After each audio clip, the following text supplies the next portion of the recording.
It's time for the Crash of the Titans review for the Wii. I haven't played a Crash game in years. The last one I played was Crash Bandicoot for the PS1, and, well, it was only a demo of it in a store. I think it was Toys R Us. But anyway, I do remember somewhat of what that game was like, and I do remember that I had fun with it. So let's see how this Crash game turned out. The story is about how Dr. Cortex has come to Crash's island in a huge blimp machine thing, and has kidnapped his sister, and now Crash is off to save her. This is a standard platformer that is heavily focused on combat. I'll show you what I mean in a second. The goal of each level is just to reach the end without dying.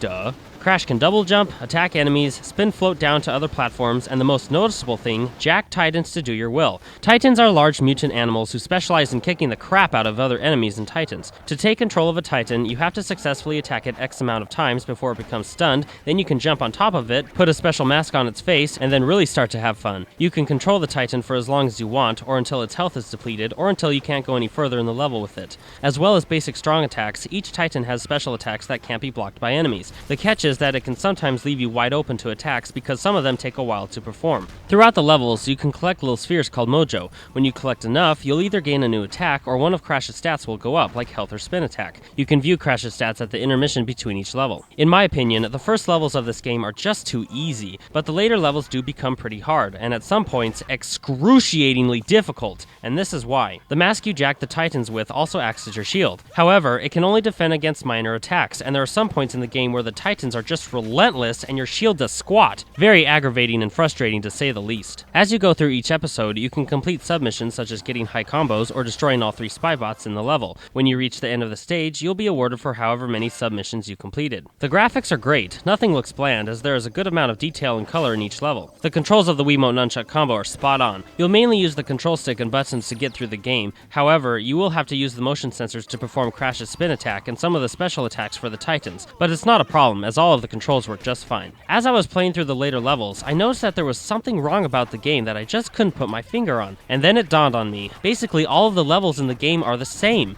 Okay, that's not fair. They're not the same, but the design and elements of the later levels have a similar taste to the earlier levels, meaning that I got kind of bored progressing through the near end of the game. Also, it wasn't just the design and elements of the level, it was also that controlling Titans became a bit monotonous. Don't get me wrong, the levels and controlling Titans are fun, but the game just doesn't have that same appeal near the end as it did in the beginning. There were only a few boss fights, but they were pretty challenging nonetheless. Remember how I said some parts of the level can become really difficult? Well, there is an option where a friend can join in and play co-op with you, which makes playing this game more fun, and it makes it a lot easier to get through the levels. I just wish I had known about that sooner. I found out about it after I completed the game. The voice acting is great. Some of the cutscenes in this game are really funny. Too bad there's just a few of them, because my siblings and I really enjoyed them. Crash of the Titans is a pretty fun game. Great graphics, great controls, co-op mode is cool, great voice acting, and being able to possess Titans is fun. But the big downsides were one, I felt that the game just became a little too dull near the end, some parts of the level were painfully hard without someone playing with you, and the game is just a little too short. I beat it in about 6 hours 45 minutes, which,